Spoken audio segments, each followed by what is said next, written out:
All right, today we're jumping into a short but really powerful story. It's called The Broken Clock. And trust me, this is a tale that might just change how you see the imperfections in your own life. And boom, right from the get-go, we get the central theme. This one line kind of sums it all up. It's asking us to really question our own ideas about what it means to be useful or to have value. So let's just hang on to that thought as we dive in, okay? Okay, so our story kicks off with a guy named David. And at the heart of it all is, well, an old wall clock. But this isn't just any clock, you know? It's more than that. It's a symbol of something that used to be so reliable, so constant, and now it's just kind of fading away.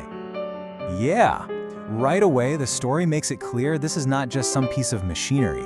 It's this really powerful metaphor, right?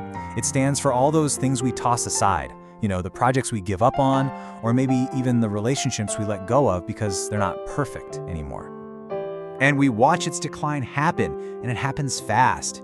I mean, for years, it was the go-to timekeeper. Then, just last month, it started slowing down. And then one morning, that was it. It just stopped, frozen at 7:42. And now, it's just sitting there, covered in dust.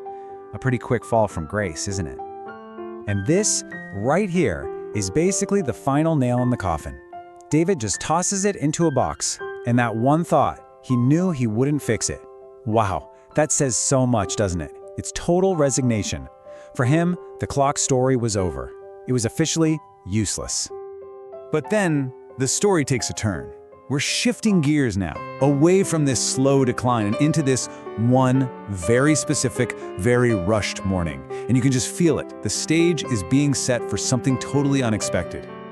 So here's where things get interesting. It's just a normal, chaotic morning, right?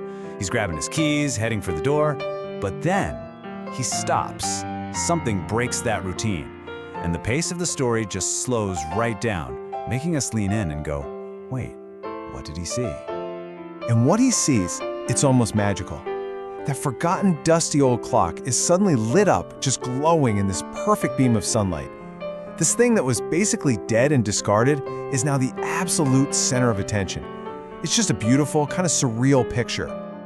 So he looks at the clock, and the hands, which were stuck at 7:42, remember? They're now pointing to 8:15. And for just a split second, David thinks, hey, that's the right time. It's this weird, perfect moment of synchronicity. And of course, what's the first thing you'd think? Did it start working again? It's this moment of pure disbelief, of wonder. And we're right there with him, trying to figure out what is going on. But then, the twist. He pulls out his phone, the real source of truth for the time, and he gets a jolt. The clock is wrong. It's not 8:15 at all. It's 8:27. And that 12-minute difference, well, that's about to become the most important 12 minutes of his entire life. So that one little moment, that distraction, that confusion, it made him late. The clock showing the wrong time created a very real and, as we're about to see, a very critical delay. And here we go. We're at the climax of the story.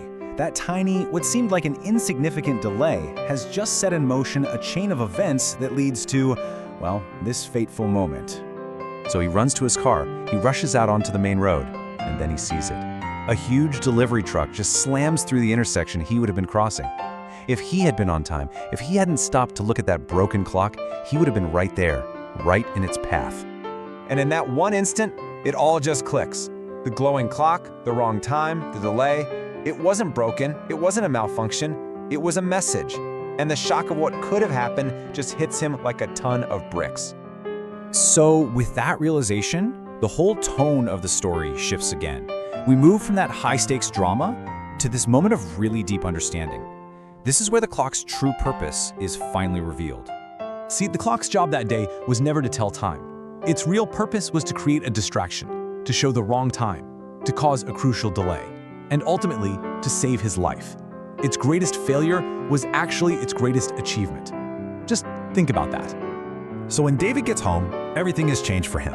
That forgotten object is now something to be revered. He dusts it off, hangs it right back on the wall in its place of honor, and just whispers, "Thank you." It's this simple act of finally recognizing its real worth. And this really brings us to the heart of it all, doesn't it? This isn't just a story about David and his clock. It's a universal lesson about finding value in the things we might otherwise just write off as broken. I mean, look at this complete 180 in perception. What he first saw as useless, broken, and a failure was actually a warning, a protector, a savior. The very things that made it a bad clock were exactly what saved his life. It's pretty amazing. So, what does this whole story really show us? Well, that purpose isn't always what you think it is.